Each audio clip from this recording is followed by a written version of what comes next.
तुम्ही पाहत आहात MCN न्यूज मराठी। अकोला जिल्ह्यातील तेल्हारा तालुक्यातील अडगाव बुद्रुक माजी सभापती उज्ज्वला हेमराज काळपांडे यांनी 15व्या वित्त आयोग पंचायत समिती स्तर निधीतून प्रस्तावित केलेल्या शीत शवपेटीचे 5 जुलैला लोकार्पण करण्यात आले। अडगाव बुद्रुक आणि परिसरातील नागरिकांना शीत शवपेटीसाठी अकोट किंवा हिवरखेड शिवाय पर्याय नव्हता।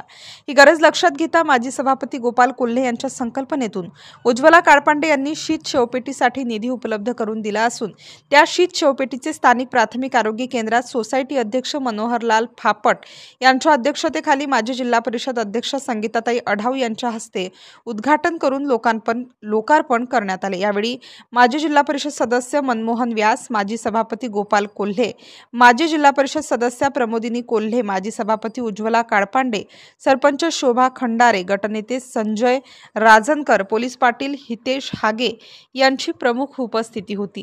MCN न्यूज मराठी करिता दीपक रेडे, अडगाव बुद्रुक।